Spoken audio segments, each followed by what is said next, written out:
அகிலத்தின் அன்பான சொந்தங்களுக்கு இனிய வணக்கம். மீண்டும் காலையினூடாக சந்தித்திருக்கின்றோம்.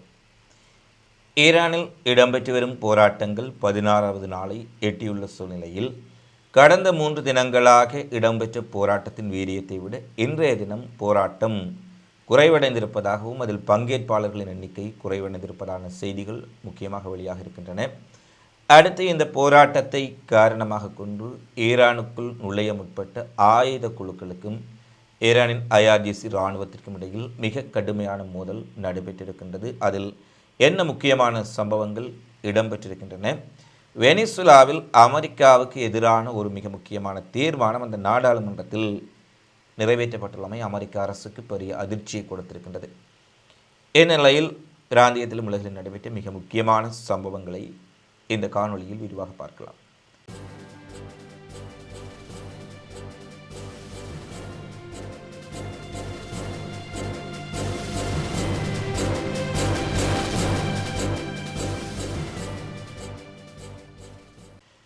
காசாவில் போர் நிறுத்தம் ஏற்பட்டாலும் கூட இஸ்ரேல் அந்த போர் நிறுத்தத்தை சரியாக கடைபிடிக்கவில்லை. தொடர்ச்சியாக பலஸ்தீன் மக்கள் மீதான தாக்குதல்கள், பல்வேறுபட்ட நெருக்கடிகள், மேற்கு கரையில் பாலஸ்தீன மக்களின் உடைய குடியிருப்புகளை அழித்தல், குடியேறிகள் மூலம் தாக்குதல், குடியிருப்புகளை அதிகப்படுத்தல் என தொடர்ச்சியாக பாலஸ்தீனத்தை ஆக்கிரமிப்பதிலும் யுத்த நிறுத்தத்தை மீறுவதிலும் மிகப்பெரிய அளவில் நடவடிக்கைகளை மேற்கொண்டு வருகின்றார்கள். தற்போது உலகத்தினுடைய கவனம் ஈரானிலும் வெனிசுலாவிலும் கிரீன்லாந்திலும் திரும்பி இருக்கின்றது. இந்த விடயங்களை கருத்தில் கொண்டு இஸ்ரேல் தன்னுடைய இனப்படுகொலையையும் ஆக்கிரமிப்பையும் சத்தமில்லாமல் மிகப்பெரிய அளவில் செய்து வருகின்றார்கள். இன்றைய தினம் இஸ்ரேல் ஒரு அறிவிப்பை வெளியிட்டிருக்கின்றார்கள்.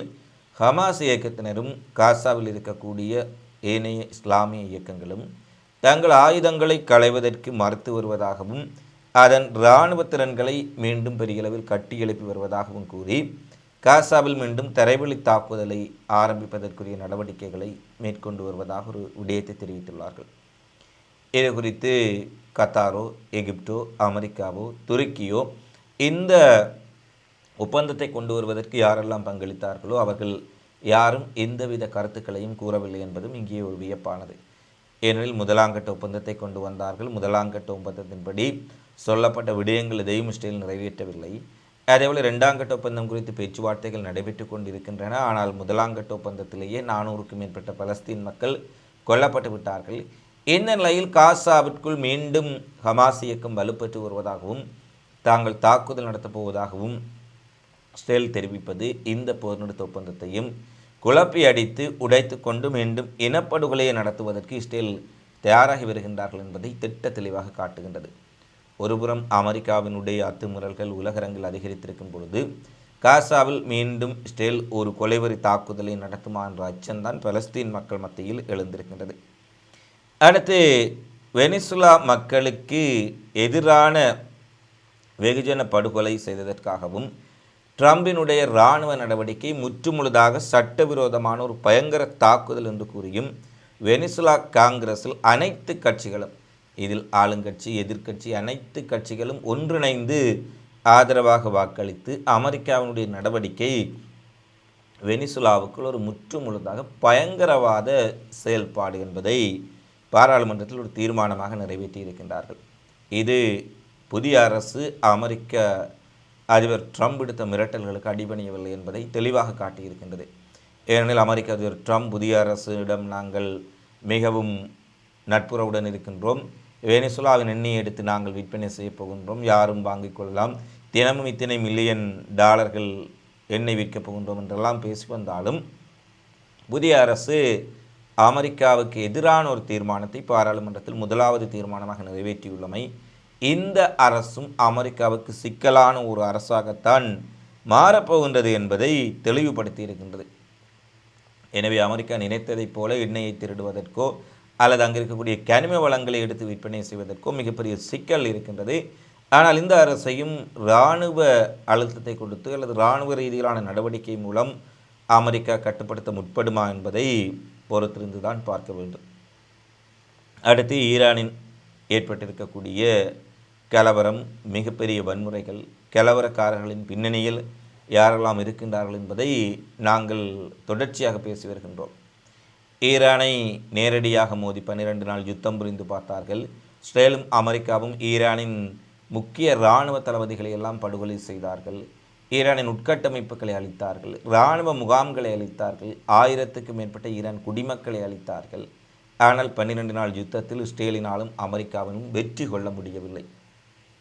மீண்டும் ஈரான் தங்களுடைய ஏவுகணை பலத்தையும் ட்ரோன் பலத்தையும் இஸ்ரேலினால் அளிக்கப்பட்ட பலத்தையும் மீளவும் கட்டியமைத்து வரும் சூழ்நிலையில் ஈரானை எப்படியாவது ஏனைய அரபுலகத்தைப் போல தங்களுக்கு அடிமைப்படுத்த வேண்டும் என்ற நோக்கத்தில், ஏனெனில் ஏனைய அரபுலக நாடுகளை பார்த்தால் தெரியும், இஸ்ரேலுக்கு எதிராக மிக ஆக்ரோஷமாக மக்கை பிடித்து பேசுவார்கள்.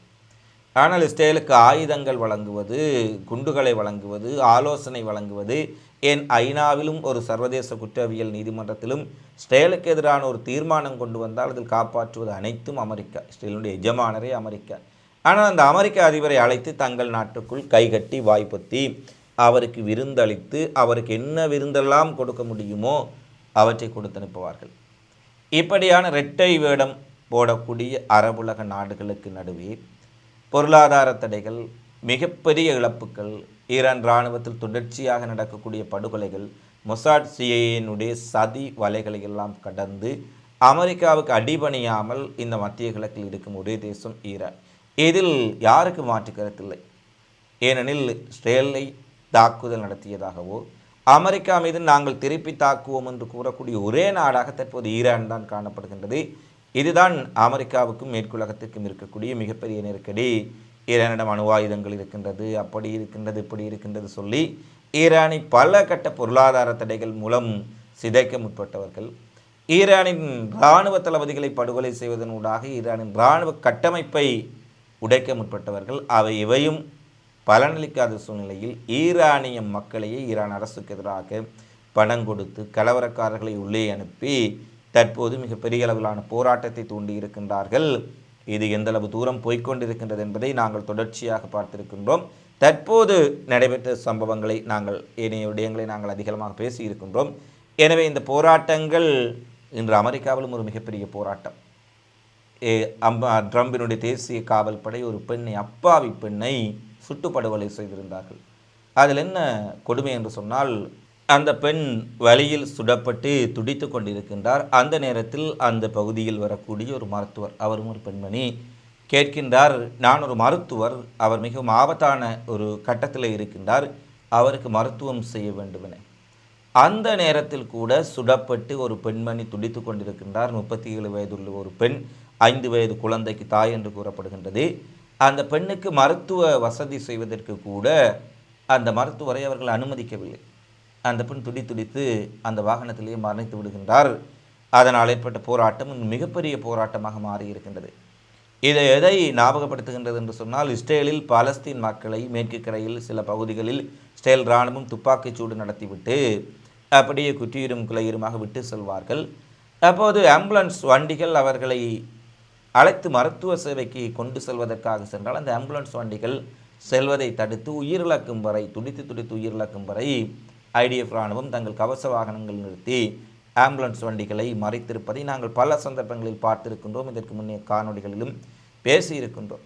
எனவே இந்த இஸ்ரேல் அமெரிக்கா தான் இப்போது மனிதநேயம் குறித்து ஈரானுக்கும் ஏனைய நாடுகளுக்கும் வகுப்படுகின்றார்கள் என்பதுதான் ஒரு மிகப்பெரிய வேடிக்கை. அப்படியான சூழ்நிலையில் இன்று அமெரிக்காவும் மிகப்பெரிய போராட்டமாக மாறியிருக்கின்றது. அமெரிக்காவில் நியூயார்க் நகரம், லாஸ் ஏஞ்சல்ஸ், ஆஸ்டின், மினியாபோலிஸ் மிக முக்கிய நகரங்களில் ஆயிரக்கணக்கான போராட்டக்காரர்கள் இறங்கி ட்ரம்ப் தேசிய காவல் படை மூலம் மக்களை அச்சுறுத்துவதை நிறுத்த வேண்டும், இந்த படுகொலைக்கு நீதி வேண்டும், படுகொலை நடவடிக்கையில் ஈடுபட்ட அந்த ஐசியினுடைய முகவர்கள் கைது செய்யப்பட வேண்டும். பல மாகாண கவர்னர்களை, அந்த மாநில மேஜர்களே சொல்கின்றார்கள், எங்களுடைய மாநிலத்துக்குள் உங்கள் தேசிய காவல் படை வேண்டாம், அவர்களை வெளியேற்றி விடுங்கள், அவர்கள் மக்களுக்கு பாதுகாப்பு அளிப்பதற்காக கொண்டு வரப்படவில்லை, மக்களை கொல்வதற்காக வந்திருக்கின்றார்கள் என்று நியூயார்க் நகர மேஜர் மம்தானி உட்பட, மினியாபோலிஸினுடைய கவர்னர் உட்பட பலரும் குறிப்பிடுகின்றார்கள். அப்படியான ஒரு சூழ்நிலையில் தான் அந்த போராட்டங்களை எல்லாம் காண்பிக்க முடியாத மேற்கத்திய ஊடகங்கள், அந்த போராட்டங்கள் குறித்து பெரிய அளவில் பேசாத மேற்கத்திய ஊடகங்கள் ஈரானில் நடைபெறும் போராட்டத்தை ஒரு கிரிக்கெட் லைவ் கமெண்ட்ரி செய்வதைப் போல நிமிடத்துக்கு நிமிடம் காட்டிக் கொண்டிருக்கின்றார்கள். ஈரான் வன்முறையாளர்கள் ஒன்றிணைவதையும் அவர்கள் ஒருங்கிணைப்பையும் தடுப்பதற்காக இணைய சேவையை முடக்கி இருக்கின்றார்கள். ஆனால் அமெரிக்காவினுடைய ஸ்டார்லிங் எலன் மஸ்க் அவர்கள் ஸ்டார்லிங் மூலம் இலவச இணைய சேவையை கொடுத்திருக்கின்றார். அதாவது கலவரக்காரர்கள் ஒன்றிணைந்து வன்முறையை ஏற்படுத்துங்கள், உங்களுக்கு இணையத்தை நாங்கள் தருகின்றோம், இணையத்தினூடாக ஒன்று சேர்ந்து நீங்கள் அரசு கட்டடங்களை அடித்து நொறுக்குங்கள், கொளுத்துங்கள், அரசு பேருந்துகளை கொளுத்துங்கள், மசூதிகளை கொளுத்துங்கள். இதற்காகத்தான் அவர்களை ஒருங்கிணைக்க இணையம் கொடுக்கப்பட்டிருக்கு. இவ்வாறு இதற்கு பின்னால் பல விடயங்கள் நடைபெற்று கொண்டிருக்கின்றன. இந்த ஷா என்று சொல்லக்கூடிய மன்னர் ஆட்சியினுடைய ஒரு எச்சம் அமெரிக்காவில் இருக்கின்றார். அவருடைய அறிக்கைகள் அவற்றை நாங்கள் பலவற்றை பார்த்திருக்கின்றோம். அவர் அமெரிக்க ஆதரவுடன் ஈரானில் வந்து தான் ஆட்சியில் அமர்வப் போகின்றேன், மக்களை வன்முறை அதிகப்படுத்துங்கள், எல்லோரும் மிகப்பெரிய அளவில் நீங்கள் வன்முறை செயற்பாடுகளில் ஈடுபடுங்கள் என்றெல்லாம் கூவிக்கொண்டிருக்கின்றார். அது வேறு பிரச்சனை. இந்த நிலையில்தான் அமெரிக்காவில் போராட்டம் நடைபெற்றுக் கொண்டிருக்கின்றது. இஸ்ரேலுக்குள் இன்று டெல் ஜெருசலமில் நெதன்யாஹுவுக்கு எதிராக போராட்டங்கள் நடைபெற்றுக் கொண்டிருக்கின்றன. எப்படியான சூழ்நிலையில் ஈரான் போராட்டங்கள் மட்டுமே மேற்கத்திய நாடுகளால் ஊக்குவிக்கப்படுகின்றன. ஒரு ப்ரொபகண்டா ஊடகங்களும் அறத்தை கடந்து இந்த ஈரான் போராட்டங்களை தூண்டும் விதமாக அல்லது மேலும் அதை அதிகரிக்கும் முகமாக செய்திகளை சொல்லிக் கொண்டிருக்கின்றார்கள் என்பதை பல இடங்களில் பார்க்கக்கூடியதாக இருக்கின்றது. ஏனெனில் இன்று பார்த்தால் கெர்மான்ஷா மாநிலத்தில் ஒரு மிகப்பெரிய ஒரு போராட்டம் ஈரான் இஸ்லாமிய குடியரசை ஆதரித்து நடைபெற்று கொண்டிருக்கின்றது. இதில் லட்சக்கணக்கான மக்கள் பங்கேற்றிருக்கின்றார்கள். இந்த கெர்மான்ஷா இந்த மாகாணமே ஏறக்குறைய 1 மில்லியனுக்கு உட்பட்ட மக்களாலான மாகாணம். அதில் 10 பங்கு மக்கள், 1 லட்சத்துக்கு மேற்பட்ட மக்கள் இதில் பங்காற்றி ஈரான் இஸ்லாமிய குடியரசுக்கு ஆதரவாக போராட்டம் நடத்தி இருப்பதுடன் ஒரு 4 வயது சிறுமியை கொடூரமாக கொண்டிருக்கின்றார்கள் கலவரக்காரர்கள். அதே போல பல உயிரிழப்புகள் கலவரக்காரர்களால் இடம்பெற்றிருக்கின்றன. அதை கண்டித்தும் ஈரான் அரசுக்கு ஆதரவாகவும் ஒரு போராட்டம் நடைபெற்றிருக்கின்றது. லட்சக்கணக்கான மக்கள் திரண்டு ஆர்ப்பாட்டக்காரர்களுக்கு எதிராக போராட்டம் நடத்தியிருப்பது ஒரு திருப்பமாக பார்க்கப்படுகின்றது. அதேபோல ஈரானினுடைய காவல்துறை தலைவர் என்று குறிப்பிடுகின்றார். இந்த வன்முறையில் ஈடுபட்ட ஆயுத குழுக்களின் கலவரக்காரர்களின் 200 தலைவர்களை நாங்கள் நேற்று இரவு மட்டும் கைது செய்திருக்கின்றோம். இந்த கலவர கும்பல்களுக்கு தலைமையேற்றி இந்த போராட்டத்தை தூண்டக்கூடிய அல்லது நடத்தி வரக்கூடிய 200 தலைவர்கள் ஒரே இரவில் கைது செய்யப்பட்டிருக்கின்றார்கள். அவர்களிடமிருந்து கைத்துப்பாக்கிகள், பிஸ்டல்கள், AK-47 ஆயுதங்கள், கத்திகள், ஆபத்தான கூரான ஆயுதங்கள், மயக்க மருந்து திரவம், பெட்ரோல் குண்டுகள் மற்றும் கட்டடங்களை எரிய வைப்பதற்காக செய்யக்கூடிய எரிகுண்டுகள் என பல ஆபத்தான பொருட்களை கைப்பற்றி இருக்கின்றோம். இந்த வீடியோ பதிவுகளை நாங்கள் எங்கள் யூடியூப் சேனலில் வெளியிட முடியாது. நீங்கள் எங்களுடைய வாட்ஸ்அப் சேனல் அகில மீடியா டீமில் அவற்றை பார்க்க முடியும். மிகப்பெரிய அளவிலான ஆயுதங்கள் எல்லாம் மேற்கத்திய நாடுகளின் தயாரிப்பு பிஸ்டல்கள் மிகவும் நுட்பமான முறையில் மக்களோடு மக்களாக உளவு பிரிவுகள், இஸ்ரேல் அமெரிக்க உளவு பிரிவுகள் அந்த ஆயுதங்களை உள்ளே கொண்டு வந்து சேர்த்திருக்கின்றார்கள். சாதாரண மக்களிடம் இவ்வளவு ஆயுதங்கள் இருப்பதற்கு வாய்ப்பே கிடையாது. ஏனெனில் காவல்துறை விரட்டும் பொழுது அவர்கள் காவல்துறையை சுடுகின்றார்கள். காவல்துறை வாகனத்தை கண்டதும் எரிகுண்டுகளை வீசுகின்றார்கள். எனவே இவ்வளவு ஆயுதங்கள் உள்ளே வந்திருப்பதன் பின்னணியில் மேற்கத்திய உளவு பிரிவுகள் இருக்கின்றது என்பதை மிக தெளிவாக நாங்கள் இந்த போராட்டத்தின் ஆரம்பத்திலேயே தெரிவித்திருந்தோம். தற்போது பல ஆயுத குழுக்கள் தொடர்ச்சியாக கைது செய்யப்படுகின்றார்கள், ஆயுதங்கள் கைப்பற்றப்படுகின்றன. இந்த சூழ்நிலையில் அவர்கள் ஈரானிய குர்திஸ்தானின் கோமாலா கட்சி என்ற ஒரு கட்சியுடன் தொடர்புடையவர்கள் என கூறப்படுகின்றது. அது தொடர்பிலும் மிகப்பெரிய விசாரணைகள் ஆரம்பித்திருக்கின்றன. இந்த நிலையில் தற்போது ஒரு மிக முக்கியமான ஒரு விடயம் வெளியாக இருக்கின்றது. ஈரான் ஈராக் எல்லையினூடாக மிகப்பெரிய அளவில் வன்முறையில் ஈடுபடுவதற்காக வந்த ஒரு கும்பலை ஈரான் இராணுவத்தின் IRGC ஈரான் புரட்சிகர காவலர் படையும் அந்த போராளி குழுவுக்கும் ஆயுத குழுவுக்கும் இடையில் மிகப்பெரிய அளவிலான மோதல். அதன் பின்னர் 8 ஈரான் இராணுவ அதிகாரிகள் கொல்லப்படுகின்றார்கள். 25 குர்திஸ் ஆயுத குழுவை சேர்ந்தவர்களும் கொல்லப்பட்ட நிலையில் மிகப்பெரிய ஒரு ஊடுருவல் ஈரான் இராணுவத்தினால் அங்கு முறியடிக்கப்படுகின்றது என்ற செய்தி தற்போது வெளியாக இருக்கின்றது. இதை துருக்கி உறுதிப்படுத்தி இருக்கின்றார்கள். இந்த இடத்தில் துருக்கியினுடைய உளவு பிரிவே இந்த குர்திஸ் ஆயுதப்படைகள் ஈரானுக்குள் மேலும் குழப்பத்தை ஏற்படுத்துவதற்காக, கலவரக்காரர்களுடன் இணைந்து தாக்குதல்களை மேற்கொள்வதற்காக ஈரானுக்குள் நுழைய முற்படுகின்றார்கள் என்ற செய்தியை துல்லியமாக ஈரான் இராணுவத்திற்கு ஈரான் உளவு பிரிவுடன் பகிர்ந்து கொண்டிருக்கின்றார்கள் என்பதை இன்று துருக்கியினுடைய உள்துறை அமைச்சரை உறுதிப்படுத்துகின்றார்.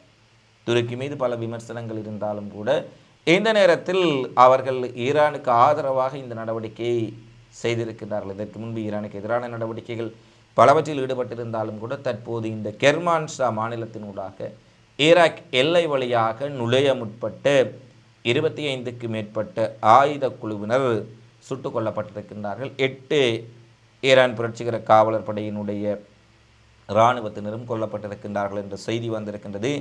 எனவே தகவல் இல்லாமல் உள்ளே வந்தவர்கள் இன்னமும் உள்ளே இருக்கலாம். தேடுதல் நடவடிக்கைகள் மிகப்பெரிய அளவில் முடுக்கிவிடப்பட்டுள்ளன. ஈரான் இராணுவம் ட்ரோன்களை பயன்படுத்தி கலவரக்காரர்களுடைய நடவடிக்கைகளை கண்காணிப்பதாக அறிவித்திருக்கின்றார்கள். அதில் பல கலவரக்காரர்கள் தாங்கள் டாலர்கள் கொடுக்கப்பட்டு அமெரிக்க நாணயத்திலேயே அவர்களுக்கு டாலர்களிலேயே கூலி கொடுக்கப்பட்டு போராட்டத்தில் இறக்கிவிடப்பட்ட தங்களை மொசாட் உளவு பிரிவினரே பல இடங்களில் இறக்கிவிடப்பட்டதாக வாக்குமூலம் அளித்திருப்பதாக ஈரான் காவல்துறை தன்னுடைய அறிவிப்புகளில் பல விடயங்களை தெரிவித்திருக்கின்றார்கள். எது எப்படி இருப்பினும் ஒரு போராட்டத்தில் கற்களால் எறிவது, தடிகளால் எறிவது, அதிகபட்சமாக பெட்ரோல் ஊற்றி தீ வைப்பது போன்ற சம்பவங்கள் இடம்பெறுவது வழமை. அது பல நாடுகளிலும் ஒரு போராட்டங்கள் நடைபெறுகின்ற பொழுது மக்கள் உச்சக்கட்டமாக கோபமடைகின்ற பொழுது இது போன்ற சம்பவங்களை செய்வார்கள். ஆனால் சரளமாக துப்பாக்கிகளை கொண்டு வந்து காவல்துறை மீது துப்பாக்கிச்சூடு நடத்துவதையோ இராணுவ முகாம்கள் மீது துப்பாக்கிச்சூடுகள் நடத்துவதையோ ஒருபோதும் மக்கள் செய்ய மாட்டார்கள். அவ்வளவு ஆயுதங்களோ துணிவோ மக்களுக்கு கிடையாது. எனவே இங்கு மிகப்பெரிய அளவில் வெளிநாட்டு முகவர்களால் ஈரான் கூறியதைப் போல உளவாளிகளும் ஆயுத குழுக்களும் களமிறக்கி விடப்பட்டிருக்கின்றார்கள். குழப்பத்தை ஏற்படுத்துவதற்காக இதுதான் இந்த ஈரான் ஈராக் எல்லையில் நடந்த மோதலிலிருந்து ஒரு தெளிவான விடயத்தை காட்டியிருக்கின்றது. இந்நிலையில்தான் நேற்றைய தினம் இஸ்ரேலுக்கு ஒரு மிகப்பெரிய ஒரு அதிர்ச்சியை ஈரான் நேற்றைய இரவில் கொடுத்திருக்கின்றார்கள். இஸ்ரேல் ஈரான் இடையிலான பதற்றம் உச்சமடைந்திருக்கின்றது. எனில் இந்த சந்தர்ப்பத்தை பயன்படுத்தி இஸ்ரேல் அல்லது அமெரிக்கா தங்கள் மீது தாக்குதலை நடத்தலாம் என ஈரான் மிகப்பெரிய அளவில் நம்புகின்றது. அதற்கான வாய்ப்புகளும் அதிகம். ஏனெனில் ஈரான் விடயம் தொடர்பாக இஸ்ரேல் பிரதமர் நெதன்யாகுவோ அமெரிக்க ஜனாதிபதி ட்ரம்போ வெளியிடக்கூடிய கருத்துக்கள் இதை கொடுத்து காட்டுகின்றன. எனவே எந்த நேரத்திலும் தங்கள் மீது ஈரான் தாக்குதல் நடத்தப்படலாம் என எதிர்பார்க்கும் சூழ்நிலையில் இதை தடுக்கும் முகமாக இஸ்ரேல் தாக்குவதற்கு முன்பாகவே ஈரான் இஸ்ரேல் மீது ஒரு தாக்குதலை நடத்த வேண்டும் என்பது ஈரான் இராணுவத்திற்குள் பலருடைய ஒரு வேண்டுகோளாக இருக்கின்றது. இது தொடர்பாக ஏற்கனவே தெரிவித்திருந்தோம். நேற்று IRGC குட்ஸ் படை தளபதிகள் ஒருங்கிணைந்து இது தொடர்பில் மிகப்பெரிய அளவிலான ஒரு ஆலோசனை நடத்தப்பட்டது. இஸ்ரேல் தாக்குவதற்கு வரை பார்த்து கொண்டிருக்காமல் முன்கூட்டிய தாக்குதலை செய்ய முடியுமா என்ற ஒரு விடயம் அங்கு நடைபெற்று கொண்டிருக்கும் சூழ்நிலையில் நேற்றைய தினம் ஈரான் குடிமக்களில் ஆயிரக்கணக்கானவர்களுக்கு டெல்லவி மற்றும் பல்வேறுபட்ட பிரதேசங்களுக்கு ஈரானிய ஹைக்கர்ஸிடம் இருந்து மிகப்பெரிய அளவிலான ஒரு குறுஞ்செய்திகள் வந்திருந்தன. பிரித்தானியாவின் +4444 என்ற எண்கள் பிரித்தானியாவினுடைய கோட் நம்பருடன் இஸ்ரேலியர்களுக்கு வந்த இந்த குறுஞ்செய்திகளில் நாங்கள் வருகின்றோம், நள்ளிரவில் உங்கள் வானத்தை பாருங்கள், வானம் ஒளிரப்போகின்றது வெரி சூன் என்று சொல்லக்கூடிய மிரட்டல் குறுஞ்செய்திகள் வந்திருந்தன. அதில் சிலருக்கு அனுப்பப்பட்ட இஸ்ரேலியர்களுக்கு அனுப்பப்பட்ட செய்திகளில் அவர்களுடைய அடையாள அட்டை எண்கள், குடும்ப உறுப்பினர்களின் விவரங்கள், அவர்கள் எந்த அலுவலகத்தில் பணிபுரிகின்றார்கள் என்ற விவரங்கள் வரை தனிப்பட்ட தகவல்கள் கூட இணைக்கப்பட்டிருந்தமை மிகப்பெரிய அதிர்ச்சி ஏற்படுத்தி இருக்கின்றது. இது இஸ்ரேல் முழுவதும் பரவுகின்றது. அப்போ நேற்றைய இரவில் ஈரான் இஸ்ரேல் மீது மீண்டும் ஒரு ஏவுகணை தாக்குதலை, ட்ரோன் தாக்குதலை நேரடியாக நடத்தப் போகின்றார்கள் என்ற அச்சம் மிகப்பெரிய அளவில் எழுந்தது. அது காலையில் அவ்வாறான தாக்குதல்கள் நடைபெறவில்லை என்பது உறுதிப்படுத்தப்பட்ட பின்னரே இஸ்ரேலிய மக்களுக்கு அதிர்ச்சி நீங்கியது. அதாவது நேற்று இரவு பொழுதை இஸ்ரேலியர்கள் நடுக்கத்துடன் கழித்திருக்கின்றார்கள். அதன் பின்னர் தெரிய வந்திருக்கக்கூடிய விடயம், ஈரானின் ஹைக்கர்ஸ் குழு ஹெண்டாலா என்ற ஹேக்கர் குழுவே இந்த பின்னணியில் ஈரான் விடயம் தொடர்பாக அவர்களுக்கு குறுஞ்செய்திகளை அனுப்பியிருக்கின்றார்கள். அவர்கள் ஏற்கனவே இஸ்ரேலின் அரசியல் தலைவரான பென்னட், நெதன்யாகுவின் தலைமை அதிகாரி மற்றும் முக்கிய முன்னாள் பிரதமர் போன்ற தொலைபேசிகளை ஹேக் செய்து ஆயிரக்கணக்கான விடயங்களையும் தரவுகளையும் எடுத்திருந்தார்கள். அதில் ஈரான் வெளியுறவுத்துறை அதிகாரிகள், பாதுகாப்புத்துறை அதிகாரிகள் யாரோடெல்லாம் இவ்வாறான பேச்சுவார்த்தை நடத்தியிருந்தார்கள் என்ற விடயங்கள் எல்லாம் மிகப்பெரிய அளவில் அவர்களால் கைப்பற்றப்பட்டிருந்தன. ஈரான் இராணுவ தாக்குதலின் போது இஸ்ரேலின் முக்கியமான தளபதிகள் என்ன பேசிக்கொண்டார்கள், எங்கே அவர்கள் பதுங்கி இருந்தார்கள் பல விடயங்கள் அவர்களின் கைகளுக்கு கிடைத்ததாக சொல்லப்பட்டது. இந்த பின்னணியில் தான் இஸ்ரேல் பல ஆயிரக்கணக்கானவர்களுக்கு தகவல் வந்தமை இஸ்ரேல் முழுவதும் மிகப்பெரிய அளவிலான ஒரு பதற்றத்தை ஏற்படுத்தி இருந்தது. நேற்று இரவு இஸ்ரேலியர்களுக்கு மிகப்பெரிய ஒரு சிக்கலான இரவாக மாறியிருந்தது. அடுத்து அமெரிக்காவில் போராட்டங்கள் அதிகரித்திருக்கக்கூடிய சூழ்நிலையில் அமெரிக்காவின் மிசிசிப்பி பகுதியில் இடம்பெற்ற வன்முறை சம்பவங்களில் அடுத்தடுத்து இடம்பெற்ற துப்பாக்கிச் சூட்டில் 7 பேர் ஒரே நாளில் கொல்லப்பட்டிருக்கின்றார்கள் என்ற செய்தி வெளியாக இருக்கின்றது.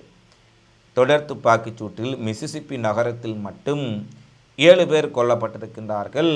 இந்த சந்தேக நபரில் ஒருவர் கைது செய்யப்பட்டிருக்கின்றார் என்பதை உறுதிப்படுத்தி இருக்கின்றார்கள். பாதிக்கப்பட்டவர்களை அர்த்தமற்ற வன்முறையில் இவர்கள் எதற்காக தாக்கி இருக்கின்றார்கள் என்ற செய்திகள் கூட வெளியிடப்படவில்லை. மிசிசிப்பி நகரில் மட்டும் ஒரே நாளில் 2-3 மணி நேர இடைவெளியில் ஆங்காங்கே துப்பாக்கிகள் சுடப்படுகின்றன, சடலங்கள் மீட்கப்பட்டிருக்கின்றது. 7 பேரின் மரணங்கள் அந்த பகுதியில் மிகப்பெரிய அதிர்ச்சி ஏற்படுத்தி இருக்கின்றது. இது தற்செயலான துப்பாக்கிச் சூடா அல்லது வேறு ஏதாவது காரணங்கள் இருக்கின்றனவா என்பது குறித்து அமெரிக்க போலீசார் தீவிர விசாரணைகளை நடத்தி வருவதாக செய்திகள் வெளியாக இருக்கின்றன. இவைதான் இன்றைய நாளில் வெளியான மிக முக்கியமான செய்திகளாக நிகழ்வுகளாக பதிவாக இருக்கின்றன. தினந்தோறும் உலகெங்கு நடைபெறும் செய்திகளை உடனுக்குடன் தெரிந்து கொள்ள அகிலத்தோடு இணைந்திருங்கள். இந்த காணொளி தொடர்பிலான உங்களது மதிப்புமிக்க கருத்துக்களை தவறாமல் கமெண்ட்ஸில் பதிவிடுங்கள். மீண்டும் அடுத்த காணொளியில் சந்திப்போம். நன்றி, வணக்கம். அகிலம் மாற்றத்திற்கான மக்கள் குரல். இந்த வீடியோ பிடிச்சிருந்தா லைக் பண்ணுங்க, கமெண்ட் பண்ணுங்க, ஷேர் பண்ணுங்க. மறக்காம கீழே இருக்க பெல் ஐகானை கிளிக் பண்ணுங்க.